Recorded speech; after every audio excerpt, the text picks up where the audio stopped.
Hey there.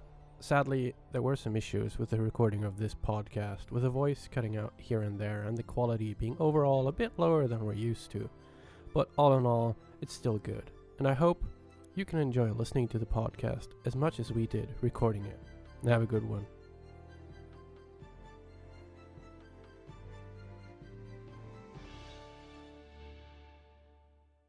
Welcome to the Fight Against Boredom Community's Gaming Podcast. We're the creators of the Fab community and the host for your podcast. My name is Feka. And I am Branxpro. Today we'll talk about a few games the Fab community has enjoyed since branching out, and to start off we have the opportunity to speak to the person behind Solaris, Hyperion. Welcome, man. How's it going? Hello. Fine, thank you. So, can you walk us through how you started out making Solaris? Because if I'm not mistaken, you were inspired by another game. Is that correct? Yeah, so I've been working on the project for just under 2 years now. I do a lot in my spare time, mostly in the evenings. I'm the lead developer of the Solaris project, and I do I work as a software engineer in my day job, so it's great, but nothing as interesting as Solaris is. Okay. I was very heavily inspired by another game called Neptunes Pride, Yes. which I believe that you covered in your last We did. podcast. And basically, sort of the brilliance of Neptune's Pride is its simplicity. Yes. It's like a board game.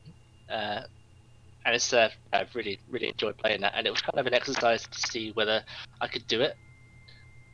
Like I was, quite, I wouldn't say I was a junior developer back then, but I wasn't I guess as talented as I thought I was.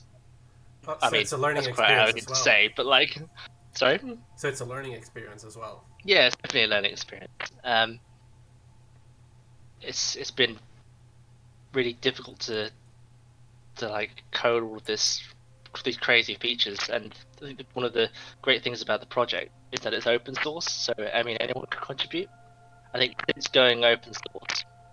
I really feel like I'm standing on like the shoulders of geniuses, because some guys who contribute to the project are really talented developers, and they offer, well, they've added some new features, like for example the new galaxy types that we've got, and the really cool territory map as well, which is really nice. I mean, I wouldn't have been able to do this stuff on my own, so it's really great to have an open source community behind it. Awesome. Yeah, and so would you say like your biggest reason for, I guess, like moving away from Neptune's Pride would be because like you thought it was maybe like lacking something, or is it really just for this like learning experience? Like, I wonder if I could do it. I think it's a bit of both. I mean, when I started the project, it appeared as though Neptune's Pride wouldn't really have any further development in the pipeline, as it is also closed source as well, so you can only get so far with extensions, and I felt like there could be more. So the original plan was basically a personal project to see if I could do it, and it just kept on going from there. I probably consider Neptune's Pride to be probably one of my favorite strategy games ever. So to be in a position where to clone it and build upon it as a base for a new version of this game, it's kind of the immediate goal, and I think we're close to that. If not, we've just already achieved it. So where we go from here isn't really fully decided. But the plan isn't really to replace Neptune's Pride, like all of their members and players, you know what I mean? But it's more of just to build upon it as a base, expand the gameplay that it offers, and kept on going, and here we are. Yeah, and I think one of the first things you see when going from Neptune's Pride to Solaris was what do you call them, commanders or agents, or what were they called again? They're called specialists. Specialists, that's it. Yeah, and that actually took a really interesting twist on the game, and really adding a lot of like kind of like individuality to like how you play the game and how you go about it by adding, making basically stars or carriers a little bit different. Yeah, so it's like if you look at Neptune's Pride as sort of a strategic, basically there's a lot involved in Neptune's Pride. Like you've got to upgrade your infrastructure, you've got to plan where all your ships are going, your what do you call them, like routes from carriers to stars, things like that. Mhm. And some specialists are kind of the tactical gameplay, the tactical side of the game. So this is more like affecting individual battles or affecting specific stars and regions of space which are either contested or really important. So there's kind of like a mix of strategy on one side and then tactical gameplay on the other, and that sort of additional layer sort of adds a lot of complexity to the game. And there isn't really we haven't really figured out the full picture yet. Like the metagame keeps changing, but I think talking to people about specialists and what they're using them for and what they want, how they sort of playing their strategies around them is really interesting. More so of what could be done with Neptune's Pride, where it is simple, but it doesn't have that additional level of sort of tactical gameplay. Does that make sense? Oh yeah, and you can kind of see it, and I thought it was a pretty cool way of it kind of just nodded to it a little bit. It didn't change the gameplay entirely, right? It just added this little bit of twist, and we kind of as Fab came and played a little bit of a community run there with like that little 16-man game, Yep. and it was really cool to learn those carriers and like learn the different way you're using specialists as the game goes on. And even though I think I was late to the punch, there's I think it's called World Builder that like builds up your star over time, right? Yeah. And even though I was pretty late to the party on that one, it seemed like I still had a pretty good run with it, and it was cool to see like I'm not completely destroyed by it, but Oh yeah, you won this game. I remember this now. Yeah. yeah, and this was so much fun. It looks so much cooler with this new map, man. Oh yeah, it looks amazing. I think that what it used to look like was used to look like this, which is something that I did, and then some genius came along and changed it, and added a completely new layer to it, and it looks so awesome. good. It looks so good.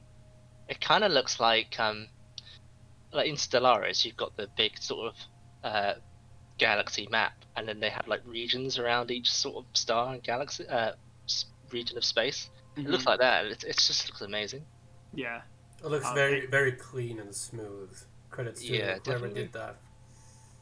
And basically with this game, like, and this is kind of the thing about not necessarily knowing the specialists or whatnot, but it comes down to its core as a political game. And you see him trying last second to push me out. But like it was so fun because at its core it's a political game, and I was probably in Discord more than I was actually in this game, just constantly pinging messages around, making sure everyone's okay, making sure everyone's getting what they want and meeting each other's needs. And it was really cool to see how that was going. Obviously we had the propaganda because you were in it as well. We can't let the dev win. And like people were like pointing blame, and I'm like, yeah, you're right. Like, go ahead and go get him. You're missing. I wasn't actually in this game. You see, not Hyperion, right? Almost worked. It almost worked.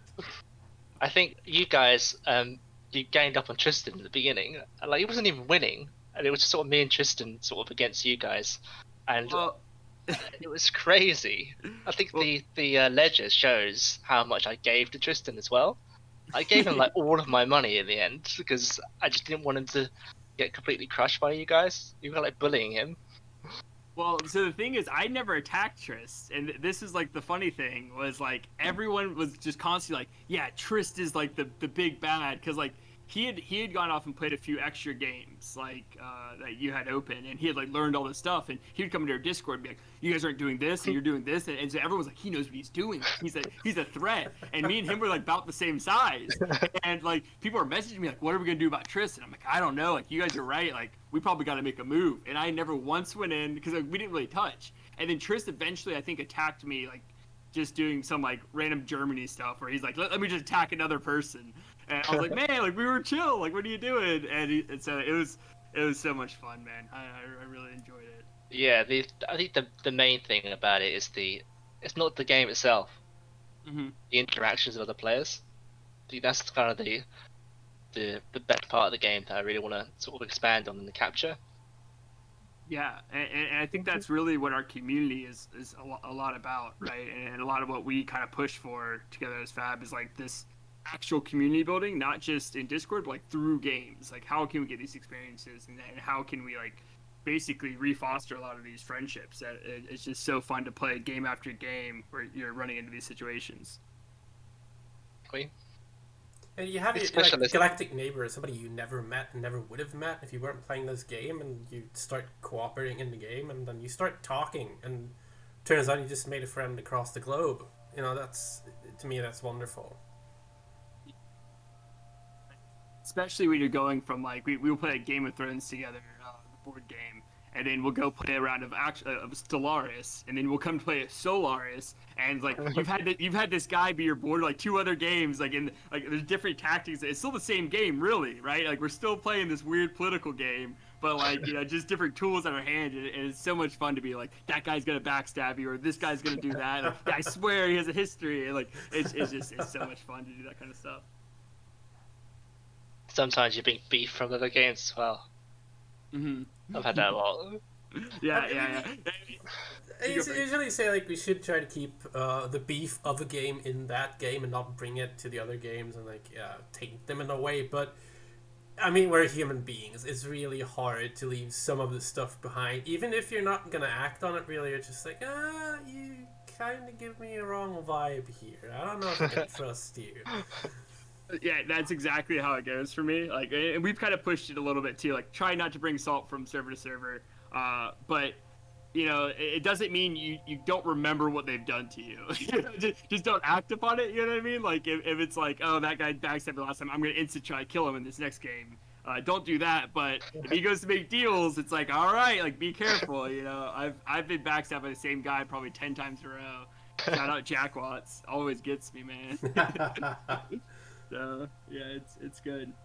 Awesome. Tell you what's interesting about specialists here is that you've got loads on your border for the these warp scramblers. I can see why you've done that, because you've got like everyone's got a warp gate around here, and you've just got warp scramblers just defending your area to stop people from sort of zooming through, capturing loads of stars. Yeah, really interesting meta game, I think. Well, what I like too is if you see these other ones, like these missile launcher looking ones. They slowly destroy the planet they're on, right? And if you look over to the right, I have like 2 or 3 more over there, all with like no infrastructure, like up higher. Because as they started invading, I was like, I'm just gonna slap these bad boys down and kill all the stars and try to make like this no man's land that we can try to like, you know, cut off. So I was having a lot of fun like messing with that too. Because you see right below, I had a world builder because I was kind of safe over there on the right, and I was trying to kill all my world builders before they could take them. So yeah, it was. There was a lot of interest. Like I really liked how much specialists had, and like when I first started playing Solaris, it felt very much like, oh, this is just Neptunes Pride. Why am I not playing that? But then when you really dig in, like even this little change of adding specialists, and once again, didn't really even understand it at first. But once like I think I was even talking to Tris, and he fully went through the full scope of like how much this adds to it. And I was like, oh, like okay, like. This really does. It's not just some random little nuance. Like there's actually, you know, some gameplay here. Yeah, I mean the specialist idea was taken from a mobile game called Subterfuge.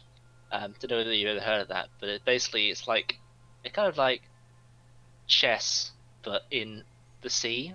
I guess that would be a way to describe it. It's like a so let's find it. Here we go. I don't know if you can see this or not. Yeah. So it's kind of like I think these guys originally saw Neptunes Pride as well. Like, yeah, I'll make a different version of it. But they kind of have the same idea. These little circles here are specialists, and they kind of have very unique abilities. Like this one, for example. I don't know whether you can see that. Is it has like 3 times speed, and yeah, there's so many different ways to play. It adds so much variety and tactical gameplay to the game. It's really, really cool. So it's kind of like Subterfuge and Neptune's Pride sort of merged into one. Well, what I've liked what you did too is not only in most of those where you did like +3 speed, and a lot of them you've also like done also -1 strength or whatever it's called. Yeah, exactly. And I love that counterbalance into it. Like obviously, like that way it's not just like this is the best, just do this. You know, there's at least some takeaway, and I love seeing that in game development. Yeah, I mean like this one, the Admiral, you get 1.5 times speed, -1 weapons, and -2 hyperspace range. So I Uh-huh. guess you could go really fast, but you get that debuffs, and it kind of makes you think twice, and it becomes a conscious decision of, is this thing worth it? Like, can I use this thing and actually sort of turn the tide of the battle? Right. And obviously they're quite expensive as well compared to like infrastructure upgrades. Mm-hmm. So it's interesting. And that's fun min-maxing in the beginning too. Like, when do you buy your first specialist? When can you? What are you getting rid of? You know, and the Admiral specifically, I like that you did the -2 hyperspace range with the plus 1.5 speed. Like, theoretically, if you had to do a few extra jumps, like, it could actually make you slower long term. But like, where it's really good for, and generally it doesn't, but like.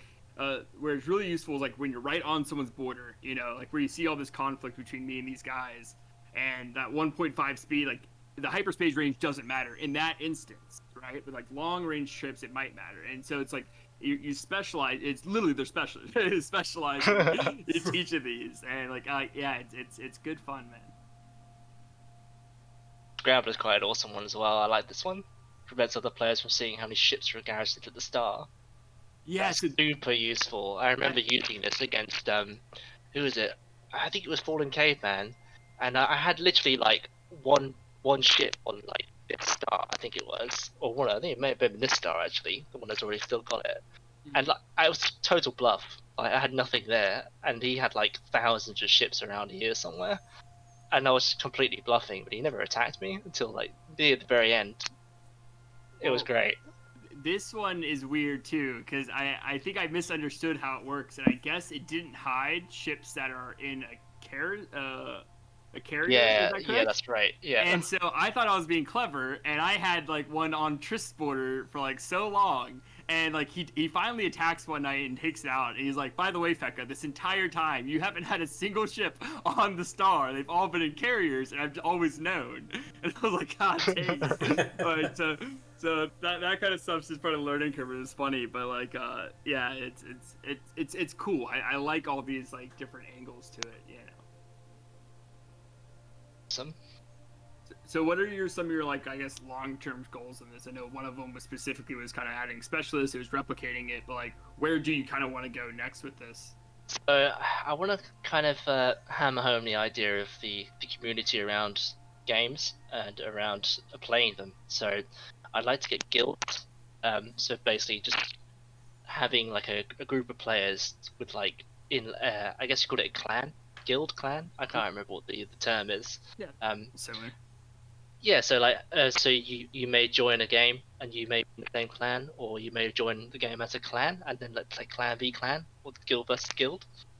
That's cool. That's quite an addition for the social aspect of the game. And there's I mean, the number of features really that we can add to this game is really endless. I mean, I'd like to add more game modes, like battle royale would be awesome. Like maybe like the galaxy just gets smaller and smaller after Oh man. about a time. And it's like everyone's kind of gangs up in the middle. That'd be really cool. I think like technologies, shields, for example, maybe having shields around your stars, like which will defend sort of against an attack. Would be quite fun. Wormhole from to over here in the. That would be really interesting. But I think it would be quite chaotic. But I guess there'd be certainly room for that. The AI can always be improved. There's no limit to the amount of improvements that can be done to the AI. It's quite basic at the moment. I mean, only just sort of it's on autopilot for building infrastructure, but it doesn't attack, it doesn't defend. So there's loads of ideas or improvements that could be done for that. And maybe some additional things like you can buy a badge for a player, same as you could do in Neptunes Pride. You can award players like you dislike or you had a really fun time with. Maybe give them a badge or something like that. Yeah, there's loads of stuff, and I mean the community also. There's a stream of endless suggestions that come through, and yeah, it's really great to have that. Really grateful for that. I like the badge stuff a lot, and I've talked about this previously. Of like basically as a really cool monetization system. One, it like makes you put your money where your mouth is, right? and like this guy was actually a good player. You know, if you give everyone like blanket likes, you know, they'll just kind of spread them out or do whatever. But it's like, you know, say this guy's like teamwork worth $2, you know, like, and also letting you support the developer without them having to add some type of, you know, janky monetization system. I think it's a double-edged sword as well, because like if you see a player who's got loads of badges, you're like, oh, hang on a minute, this guy's pretty good. Better team up with him, or better team against him. Yeah, or take him out. I mean, but then it's a double-edged sword in its own. You know what I mean? Like it's, and that's the great thing about these games too. Like, hey, that guy's a bunch of badges. Is all of a sudden the best like opening line. Like, either let's take him out or let's team up with him, and it gives me like, you know, something to go off of, which I like a lot. Maybe if you have the option to hide your badges. Yeah, you can have an anonymous. There is anonymous mode as well in this game, so you can. I mean, there's no badge at the moment, but you can also. It will hide the fact that, say, for example, I've given myself a badge to say that I'm a developer. But if I was in anonymous mode, then that wouldn't get displayed. It's the same with other players as well. Some of them have got like contributor badges and community manager badges. If they were anonymous mode, then those won't be displayed, but they would be normally. I think it's a quite a nice way to give back to the community. Absolutely. For those players who have sort of given quite a lot to the game. Well, even this I like a lot. Like you just on the front page, you have this top 10 players list, right? And this is all-time records, right? This isn't any individual one. Yeah. But the last hero, he's dominating, right? He's got 17 wins, 97 rank. He's unstoppable. But that's so cool to reward that kind of thing, you know. I feel like so many games miss the point, and you talking a lot about community. Like, this is a community building thing. Like you become the guy, right? And that's like what anyone ever wants to be in any video game, right? Exactly. I mean, that's like having a high score in an arcade, like back in the day. Like you didn't get anything for it. You just were represented somewhere as the guy with the highest score. And if it's an arcade that a lot of people usually go to, you'd see every now and then that somebody else would replace that guy, and then it'd go back and forth. And I think top 10 lists like that foster that culture of competition between individuals. It's not like a monetary reward. It's just like, hey, my name is up there on the wall. Go check it out. And that's awesome. Yeah. I mean, there are definitely like you have rank victories and renown in Neptune's Pride, but it doesn't have a leaderboard, which is something that I really was like, oh well. I mean, I want to see how I'm doing against other players. Exactly. I really want to see, like, I want to be at the top, right? I think that's what everyone really wants to do. If they're competitive, they want to be at the top of the leaderboard, and that gives you an incentive to play. Right. And pivoting off that question, how does it feel to not be the number one person in your own game? I'm a bit annoyed. I'm not gonna lie, but I can change things easily, right? Just rub it in. He has 10,000 points. Like, how do you even do that? 400 wins. Like, yeah. But that has to be a good feeling, though, right? For like someone to like your game enough to be putting in that much effort to get that good, right? Yeah, exactly. Yeah, it's really good. Definitely. It's nice to have.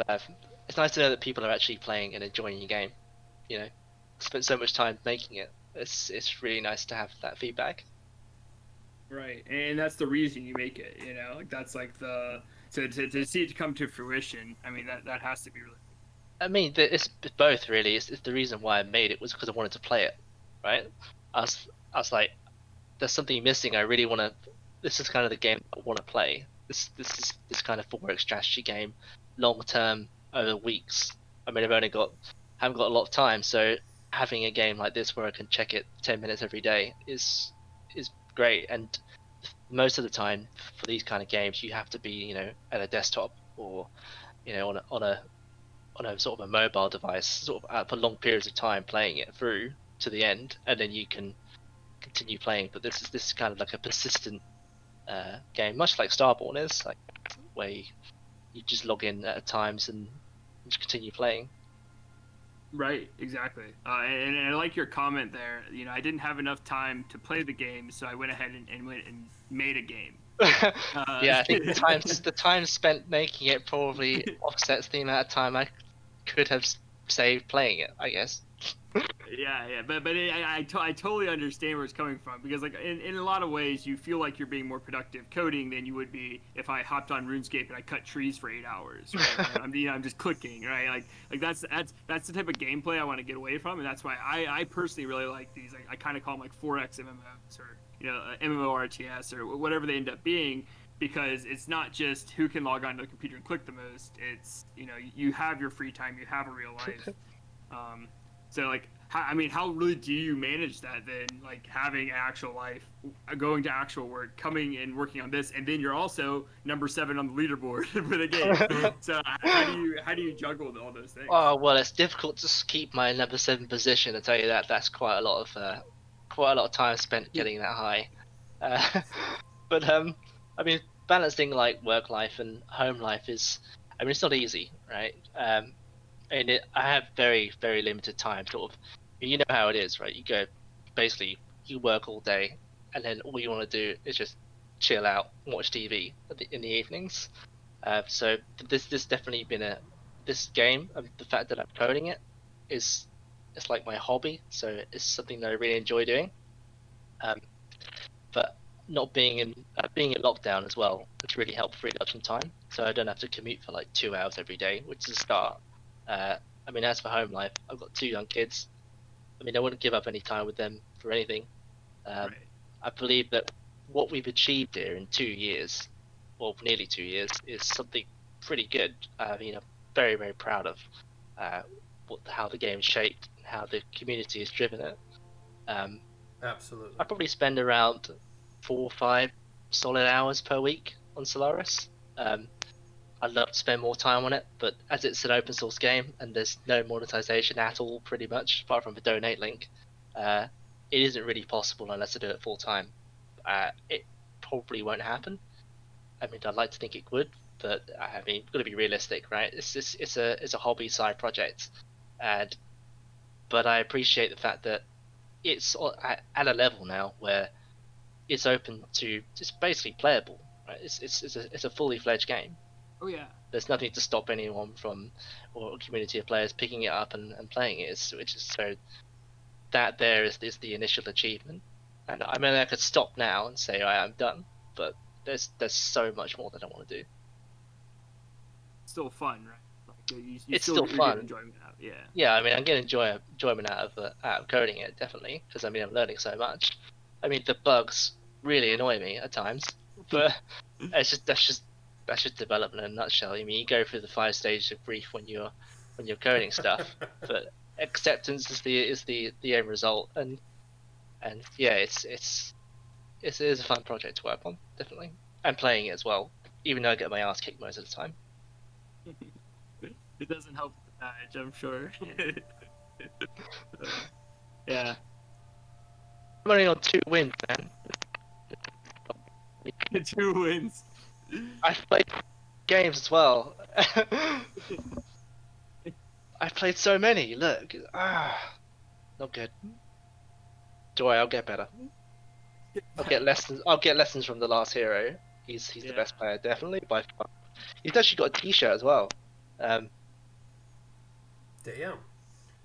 Yeah, you did a big tournament a bit There ago, was a right? big 32 player game, and the last hero won that, and he got a T-shirt, and he nearly broke the game because he had so many carriers running around. It was crazy. I haven't got it here. I think it's this one. It takes Yeah. so long to load as well. It's just a crazy game. I was in this game at one point too, but being someone that started out next to the last hero, I did not last very long. Chaos at the end. Yeah, I was right there next to Crypt. I was right to his left. It's yeah, down at the bottom, and yeah, it's a huge map, man. And that was pretty cool too. Like all encompassing. Yeah, but that was the big thing. They took over my area, and they're like, "Yeah, dude, you need more carriers." I'm like, "What?" And I'm like, "Look at this guy! There's so many carriers." He had so many that the game was literally brought to his knees. Like the server was like dying, and I think that itself was actually very very valuable because it opened up a lot of performance improvements that could have been done, which I would never have noticed otherwise. Like trying to sort of tweak the game to be able to handle this many carriers was super valuable. So that was even though the game kind of broke at times, it was great to have this 32 player game plus a t-shirt as well. It's always nice. Oh yeah. I'd definitely like to get more tournaments in. There was talk of a 1v1 tournament. I don't really know what happened with that, but Yeah. I got more the sign t-shirts to come. Definitely. Yeah, well, maybe someone will listen to this and want to jump in on a 1v1 tournament and see if we can't fill up the numbers. As a developer, how do you kind of look at this and try to unbiasedly balance it or something along those lines, or maybe like that many carrier spam isn't something you want to see? Like, how do you go about like changing something without like really, especially with a small community, like upsetting certain players or derailing certain strategies? Yeah, I think that the first port of call, right, is to ask the players what they have or like why they have so many carriers, and it makes sense to have that many carriers. But there's a balance between like making it so that the game can run, and also like not upsetting all the players that are playing it. There was some discussion pretty extensively about like, does there really need to be this many carriers? I think the answer was potentially yes. Like there is definitely a reason, and there shouldn't really be a limit to it. I think one of the if we go back to Neptunes Pride, there was another game mode where carrier costs scaled up. So every time you bought a carrier, this cost scaled up a little bit, and it become super expensive to buy carriers. And I think part of the part of where that sort of idea fell over was the concept of having sort of shipping lanes around is actually sort of part of the fun of the game, to figuring out what the most efficient routes are. Like a lot of people enjoy doing that. So I think I in the end I basically went with, to be honest, this game should be able to handle like thousands of carriers. So let's fix that, and then if it becomes an issue later on, then we'll come back to these different ideas. But at the moment, it's fine. Like problem solved, crisis averted. What exactly is his like angle then with having like so many carriers? Because I do see like what your point of like you do want to figure out the logistics and how certain things work, but to a new player playing the game or to really any player in a strategy game, you look at this and be like, what are all these carriers? It's a little unintuitive, right? You'd think one carrier to transfer it. So like, what was his reasoning behind this? The reason why is because the person who gets the most ships to their borders wins, ultimately. The more ships you have, the more likely you're going to win battles. And the important thing about it is getting those ships from where your infrastructure is where your infrastructure is and where their ships are being built to the front line as quickly as humanly possible. The quickest way to do that is infinity number of carriers. So you can see that this guy's got like basically kind of like shipping lane, logistics lanes between like all of his sort of areas. So if you look at this area in particular, he's got everything going to this single star, and then that goes sort of to this star, and then along the line as such, all the way to the border of where the fighting actually is happening.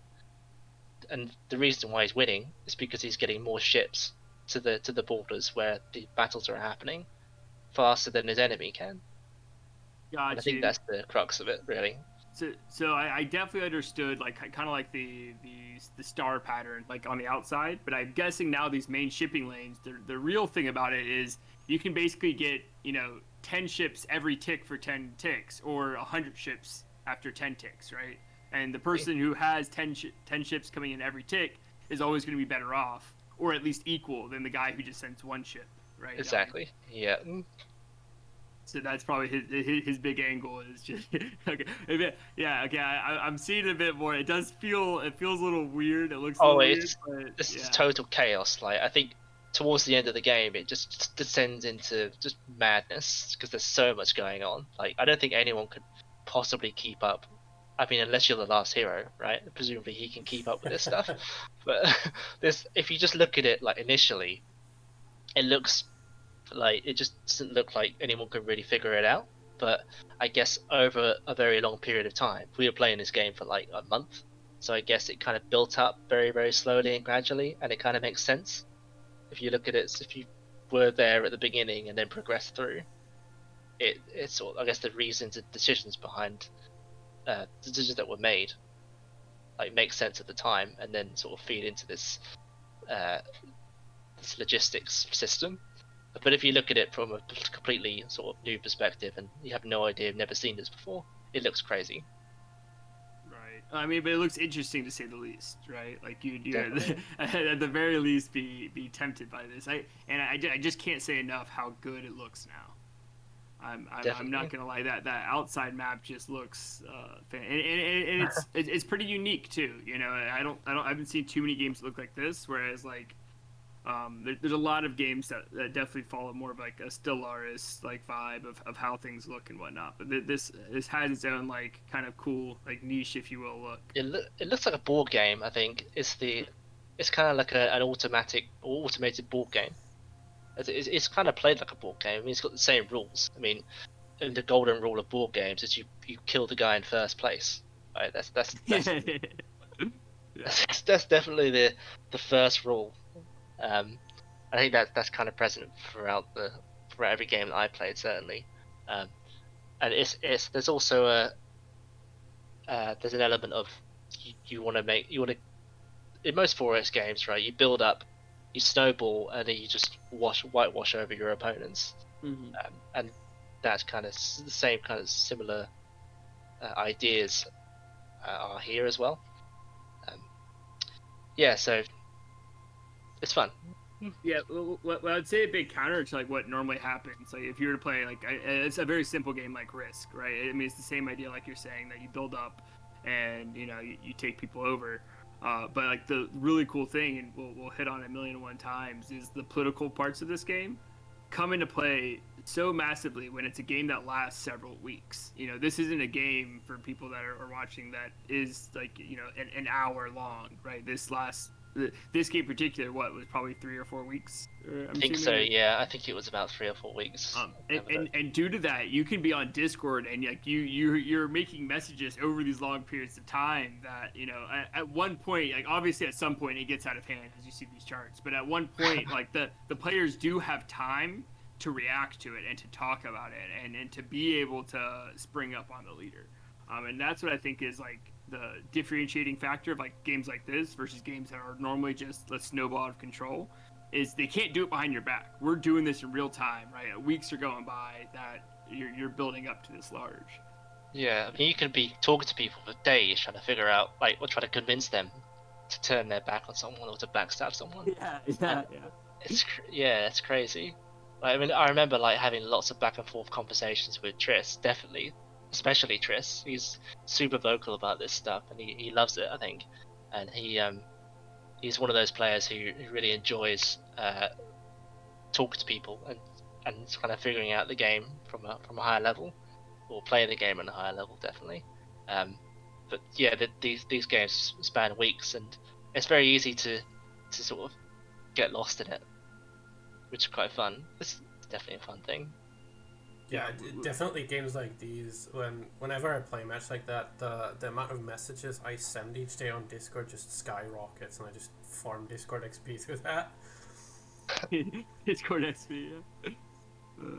And it's like this small little game of dancing around each other in the beginning, when you're trying to figure out who's sided with who, and you don't want to give away too much because you don't know who like already has deals with somebody else or made some promises, and you saying like, oh, I'm kind of rival with this guy or a friend with this guy, you maybe give away information. So some people are very open with that, others are very careful, others are just very, very talkative and outwards going, where others try to be very cordial and more diplomatic. You get the feeling like you're talking with a diplomat instead of a gamer with some people. And it's just like all the different interactions you can have with the people that play these kinds of games is so interesting, because the first time you reach out to somebody, you don't know who you're about to talk to. Could be whatever.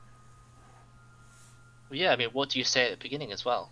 Like, I'm here how often. do you present yourself in such a way as that you to get your message across. Like you might want an alliance with this person, or you might want to sort of feel for some information. There's definitely a way with words that you need to have. Yeah, and I mean it's just meeting people, you know, and especially I think with like the age of COVID, right, where you can't go out and meet new people. Like this is such an interesting way to. I mean, you learn about this. I mean, you find his sleep patterns, right? Just when you're attacking, you have to be like, you know everything about this guy, and you spend weeks talking to him and scheming. And like one big thing that I love is like I recently had one of my real life friends come play in our Neptunes Pride game. We had 16 people from Fab, and like specifically him, like anybody else that they talk to me a lot. I'm a very talkative person, and I'll tell you basically everything in the universe because I go down the mindset of if I tell you something, you're probably gonna say something back to me. And then they'll go and talk to Branks, and they're like, "Does he hate me?" Attack me every second. I'm like, no, he's like, you know, because he's so much more controlled in the way you talk about things, you know, and so there's the counter, the positives and negatives. Like there's huge negatives to what I do because I could give the wrong information to the wrong person, right? But then you're building natural trust. But then, like, do they even deserve the trust? And it's so fun to see how wildly different you can play it and be successful. Yeah, it becomes very personal as well. Like if you're thinking like I really want to win this game. To do it, I've got to backstab this guy that I've been talking to for weeks, scheming and working together with, and I need to win, right? I mean, most players will be like, you know, stab in the back, but it's difficult. When it's this long of a period of time, it is difficult. Yeah. It's and not you know that it's going to come back next game as well. Especially when we're playing with the same people. Yeah, it's I tend to not like think about that stuff. My mindset is I'll burn that bridge when I get there. And most of the time that there are some like natural reasons of why the person you were teamed up with is falling behind. It's just like, all right, you go take it, or the other way around, that I fall behind and I'm like, all right, I'll support you. We're in this together, and of course only one of us can win. But sometimes you just stare at each other and it's like, all right, what now? Well, sorry, bro, it's time. Some people have a hard time with that, which is really interesting. Some people know that it's like, hey, in order to win, I have to betray you. But I don't want to do it. I don't want to be the bad guy. For some people, even though it's a game and everybody involved kind of knows that this is what's going to happen, some people have a really hard time. And I think that says a lot about someone's character. And in this case, it's a positive thing. Yeah, but I think it's also a learning opportunity too. Because I think the people that do take these things very seriously can kind of come back from that, and you see, how this is supposed to work. And I often say like it's just a game at the end of the day. I'm like, and this is a game move, and I'm sorry, as you're invading someone. Yeah, it's definitely very, very hard sometimes, especially if you're friends with that person as well. If you had a good relationship, and you don't know how they're going to react as well.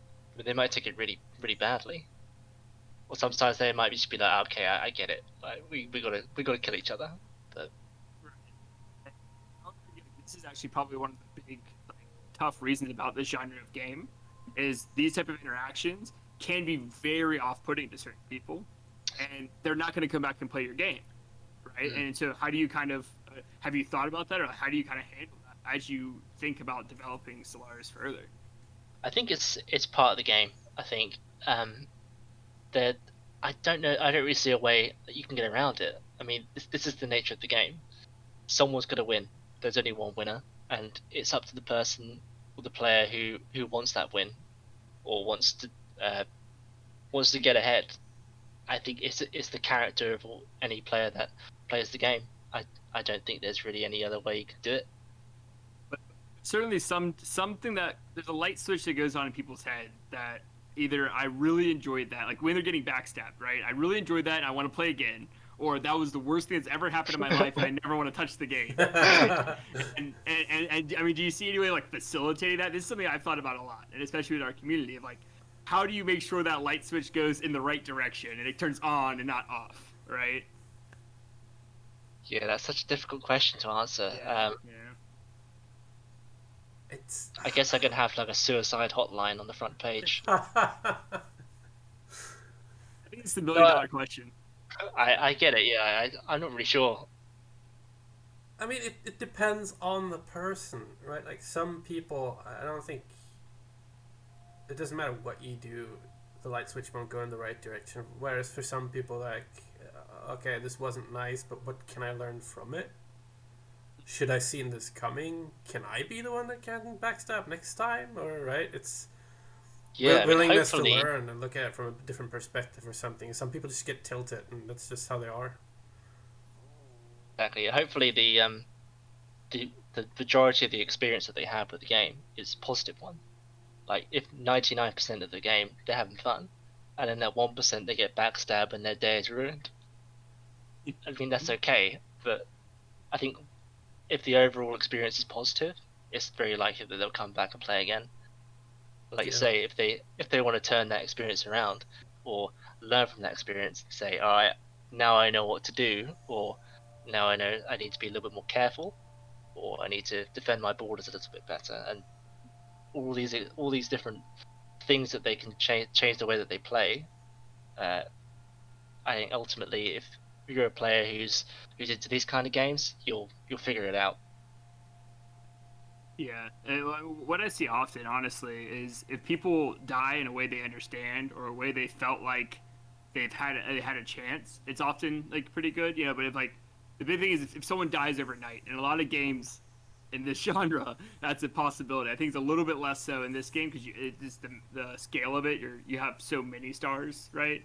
Yeah. But it's making sure I guess players like know why they died too. But a lot of it does come down to community, you know. And do you have players that, you know, often in Starborn and why we made such a big community is even when we had to kill someone. I mean, I would write paragraphs to these guys about like this is why we're doing it. I'm sorry. This is why it has to be this way. You can join us. We'll teach you. We'll tell you why we're doing it this way. So that next time you can join and beat us. I'm like, I'll give you anything you want. Like, I'm legitimately sorry, but you have to die. It's such a weird conversation to have. So I get it, but like, yeah, I think rooting that and trying to figure that out will be a fun journey for you as you continue like trying to build this game up. You know. I mean, we haven't had any tantrums in the Discord so far. But Really? it's gonna happen. I know there'll definitely be an occasion where some tempers flare and the game goes bad and people get upset. I think we'll have to cross that bridge when it comes to it. I mean, there's someone's gonna get tilted. It's just the nature of the game. Someone's gonna get backstabbed. I mean maybe not so bad in these kind of games because they take so long. And I mean you would get backstabbed. I mean I definitely backstabbed Triss a few games ago. I don't think he was very happy about it either. But I mean, we played another game and it was fine. We worked together in that game. So it's the person, it's the player, it's their character. I think. It's once you have that drama on your Discord where somebody really gets really tilted because of a backstab or whatever. That's when you've like reached a milestone with your game. When somebody gets so emotionally invested that something that happens in the game, like it just gets them to the point where you just go off the rails on Discord. I mean, it's funny you should say that actually because I think these kind of games have sort of a rite of passage where you first start playing the game, you get super into it, you wake up in the middle of the night like checking this game Yes. to make sure that you're winning or you got the moves planned. That's just something that a lot of players will go through. Definitely. Yeah. I mean, I definitely went through it. I mean, I was waking up in the middle of the night sometimes, checking up on it, making sure that I wasn't getting backstabbed or getting attacked by someone. But once that happens, that's if I can make someone wake up in the middle of the night to check my game, then I know that I've succeeded. That's the goal. There's a lot to that though. It kind of like that might be the light switch. The first time someone is up in the middle of the night, I think you're hooked, right? But like I genuinely, I've said it before, I genuinely don't think like I haven't gotten this emotion from another type of game. I know some people like they'll play a really good like single player story game and like man, I got so much drawn emotion out of it. But like nothing has hit me like this genre of game. I mean, even the Solaris match we play, but it's the same thing as you go to Neptunes Pride, it's the same thing you go to Starborn. Where I mean you're invested. You've put months, in some cases, into a game. And Starborn was often about 2 to 3 months, and it's like my wife never understands it. She's like, why would you play a game that you could just be out? You could spend a month into it and it gets wiped. And I'm like, but a game ends, right? A board game ends. Everything it's gonna end regardless. I'd rather it end in like a cool way. To be taken out, and in my head has always been like a privilege, an emotional drain. Like I'm so upset, but I'm like, look, like this made me that upset, and it is something that's kind of cool. And if you're in that right mindset, it can be fun, But maybe I'm just crazy, right? Like just like you guys, right? Welcome to the club. Yeah. I like these games because I like the mental challenge or the mental gymnastics. Like, it's because you're playing with people. It's not just figuring out the game, the mechanics, what's good, what's bad, what works in what situation. You have to work with people, and everybody is a bit different. So it kind of forces you to develop people skills, and that's always something good to have. Most of the time, you're not even playing the game. You're just talking to people. Yeah. Right. And that definitely made me come out of my shell more. Before I had the run-on with Albendinger and Starborn and later Feka, I was less social in the games when it came to talking to people that aren't my friends from my circle of friends, right? But one day I just decided, like, I'll just hop into voice with this dude, see what's what, and I guess I got hooked that night. Yeah. Yeah, and especially when people consider video games to be such an antisocial thing, I love seeing it, and I'm like, you just don't play the right type of games if you're in my head. Obviously, everyone likes different types of games, and we're an incredibly niche little genre and of players, but like this is it for me. Like there's nothing more exciting. I like that the barrier of entry is so low, right? When you consider like the AAA titles, you have to have like a somewhat beefy machine to handle that, and a really good internet connection, and have to be able to spend a decent chunk of time playing it. These kinds of games is, do you have a browser or like a potato PC that can run like a simple client? Do you have 10 minutes every now and then, and do you have Discord? All right, you're in, and you can make it big with that. And it's MMORTS with an audience from around the globe. It's happening 24/7. Just tactically speaking, you want to make friends in your off time zones, like Australia, right? Just to be safe. But if then you meet these kind of people and talk with them, and you broaden your horizon. And yeah, I've learned a lot from Starborn that had nothing to do with Starborn, and I've learned a lot from every other game I've played, Neptunes Pride and Solaris and whatever. Communicating with people, learned skills that had nothing to do with the game. Yeah, it's funny you should say that. Actually, the entry is so low. I mean, like you say, you just need a browser. You can play it on a fridge if you want. Yeah, smart fridge. Smart Samsung smart fridge. Yeah, that's always a joke that goes around in Discord. Yeah, I think it's certainly for me. I mean, I don't really know anything about sort of game development from your typical game standpoint, like like a desktop game or something like that. I mean, I only come from a web-based background, so this is the only thing that I know how to do.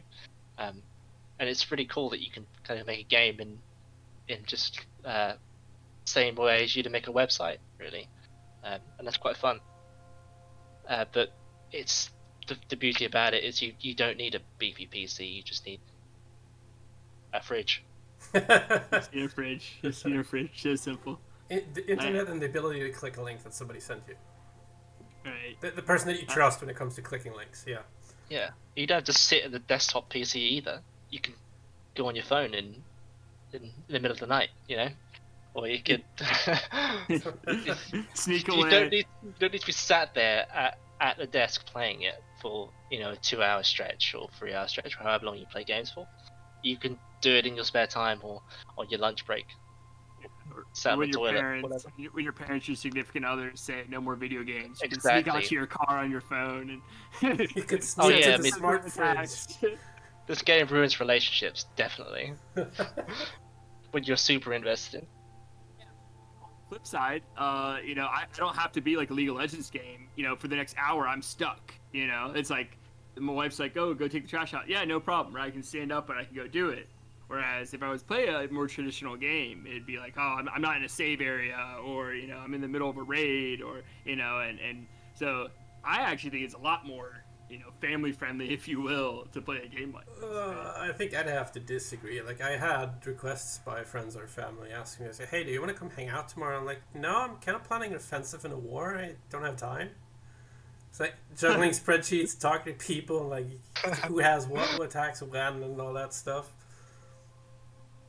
Yeah, you definitely you get out what you put in. I mean, if you're a type of player who likes sort of figuring out the tactical side of every single battle, or write spreadsheets, things like that, it's the more invested you are, the more you get out of it, which is also great, I think. Yeah, with that too, I've been wondering how you're showing now on the screen these 1v1s, and that actually takes away basically the last 20 minutes of us talking about social interactions and brings it down to just these mechanical skills. This is like, how these been yeah, going? this is like pure skill based. I wouldn't say it was even skill. It's just pure 1v1 raw aggression. Basically, it's there's this guy. I guess I'll call him Surge. It's 5 Urge, but let's call him Surge. He's like the king of 1v1s. He only plays 1v1s, and he's really really good. And I think I've got the better hand of him this game. But this is just like pure basic as you can get. There's no random elements to the game. This is just 1v1 symmetrical galaxy. Who's gonna win? This is like, I'm actually having a lot more fun playing this mode than I was playing like the 32 player or the 16 player, because it's just raw mechanics. It's less time commitment because you don't have to talk to as many people. Yeah, really definitely. Talk to anyone. Yeah, it's just well, I mean, we're having a back and forth. We're just having a nice friendly conversation, but it's I guess it's knowledge of the game more than anything. I think that if you're the type of player who really kind of goes into depth with strategy and tactics, especially with specialists, then yeah, it's quite fun to try out new strategies. Definitely. So you're having a nice conversation, not like trash talk. He takes a No, star no, here, I you mean, just say, "Get wrecked, noob. You're the dev. How can you lose to me?" we'll see if he wins, maybe. And I've got to climb the leaderboard somehow, so maybe I'll tweak something behind things. We'll see.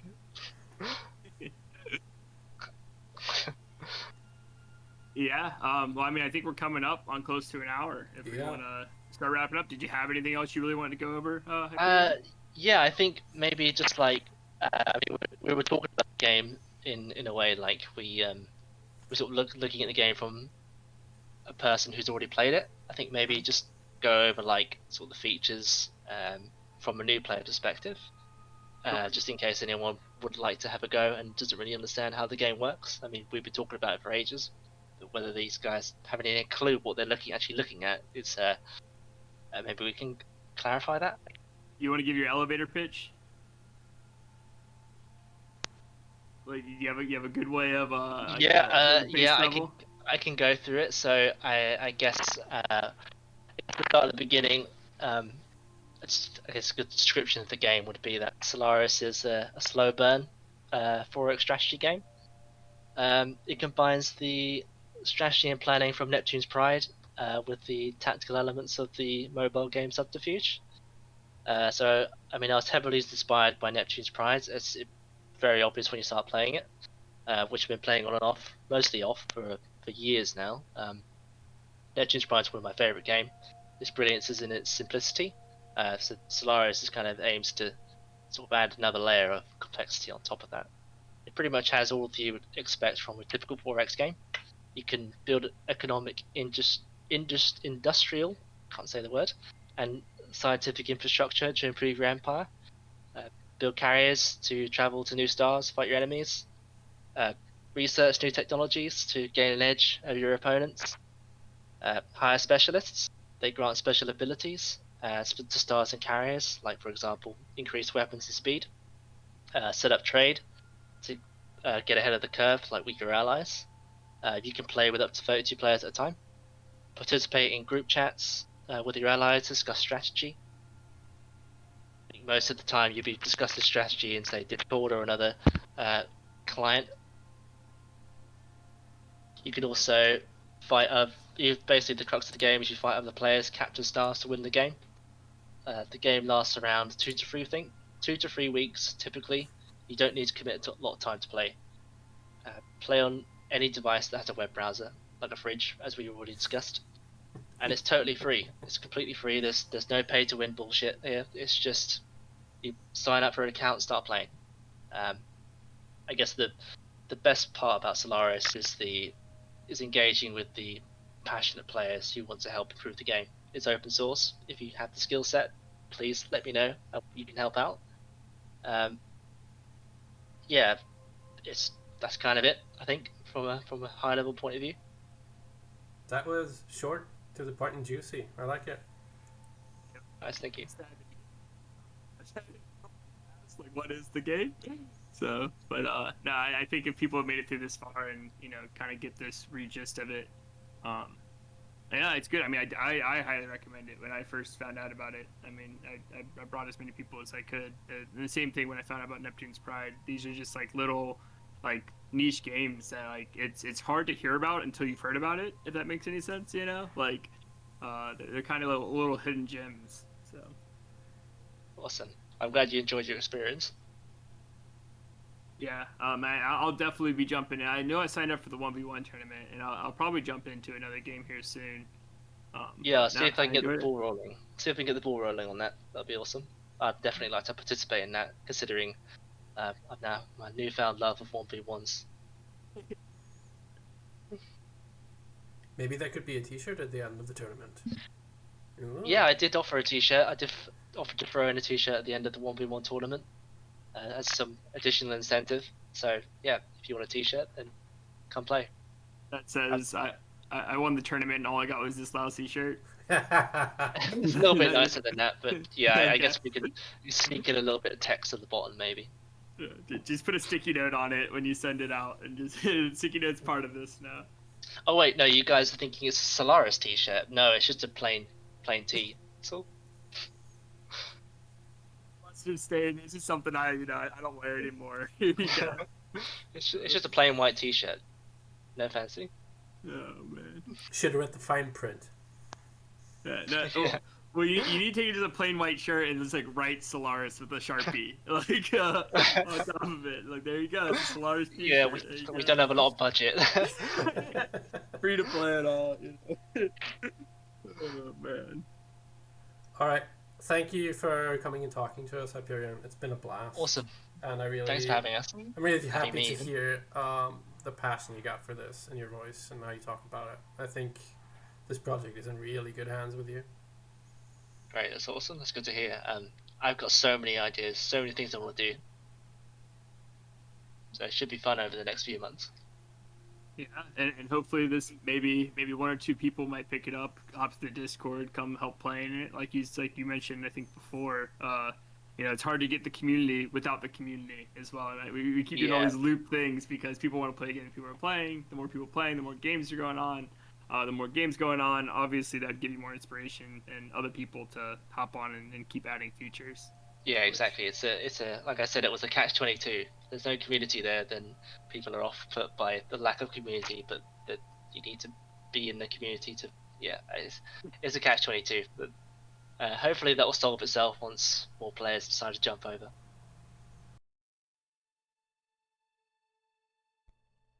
And to cap it all off, a shout out to our generous Patreons who allow us to rent a server to host some games to play together, like for example, Minecraft, Avorion, and lately even some Valheim.